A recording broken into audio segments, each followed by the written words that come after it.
Ya, di sini ada yang aneh usai melakukan diskusi dengan UNHCR dan juga Ketua Yara.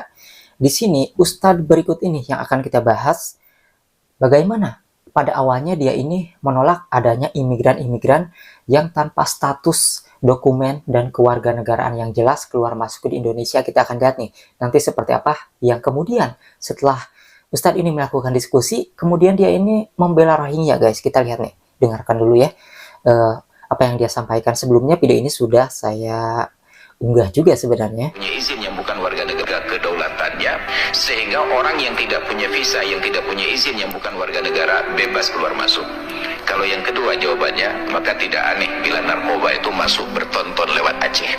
Kenapa? Memang sudah tidak ada lagi yang memperhatikan negeri kita.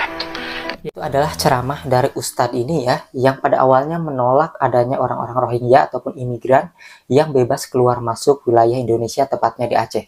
Tetapi setelah melakukan diskusi dengan Ketua Yara dan juga dari Asosiasi Protection dari UNHCR, kita akan lihat nih, justru Ustadz tersebut jadi berubah pikiran. Tokoh agama tersebut menyarankan imigran Rohingya di Aceh ditempatkan pada lahan militer. Tokoh agama tersebut ternyata Ustadz Masrul Aidi menyarankan imigran Rohingya ditempatkan pada lahan atau tanah milik militer, tujuannya guna mempermudah memantau lebih ketat dan menjamin keamanan mereka.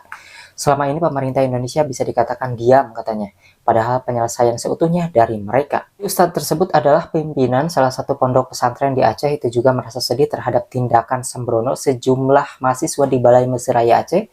Dapat dilihat pemerintah tidak memberikan proteksi yang baik bagi pengungsi. Ini aneh ya, pada awalnya mereka ini menolak adanya imigran-imigran gelap yang masuk ke wilayah Indonesia, tetapi setelah melakukan diskusi justru sepertinya setuju jika orang-orang Rohingya ini diungsikan gitu teman-teman. Wah, ada apa nih?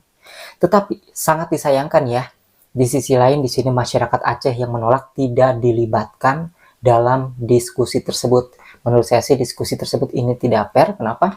Karena di situ hanyalah orang-orang yang menyetujui para pengungsi Rohingya aja, bukan orang-orang yang menolak Rohingya. Maka dari sini seharusnya diskusi itu adalah melibatkan orang-orang yang menolak juga, sehingga bisa menemukan titik terang lebih kuat kemana sih arahnya, agar lebih mendapatkan pilihan yang benar-benar tegas diambil. Sebenarnya Ustadz ataupun ulama di Aceh juga itu tidak semuanya menerima Rohingya. Salah satunya adalah Ustadz yang satu ini, kita pernah menontonnya juga. Kemukakan bahwa pengungsi Rohingya agar segera dikembalikan ke negeri asal mereka melalui UNHCR. Ya, memang di Aceh sendiri ada tidak kesamaan pandangan ya.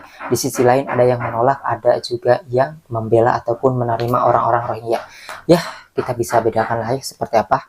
Adanya pro kontra di sana juga, tetapi dalam diskusi tersebut yang pro kontra ini nampaknya tidak dipertemukan, sehingga yang pro-pronya saja itu mereka melakukan diskusi, sehingga di sini tidak ada langkah yang diambil yang lebih ke yang menolaknya, guys. Apalagi diberitakan bahwa di sini uang makan ataupun jatah makan ya, uang buat para Rohingya ini itu menjadi naik ya, jadi 155.000 per orang. Tentu mereka di sini akan semakin betah. Usir bos usir.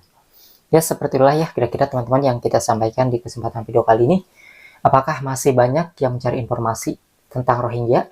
Apakah kita harus berhenti menginformasikan tentang Rohingya? Ya, tergantung dilihat dari masih banyak atau enggaknya penonton. Kalau misalnya yang mencari informasi tentang Rohingya ini sedikit dan penontonnya sedikit, ya tentu juga kita mungkin percuma ya untuk menginformasikan terus.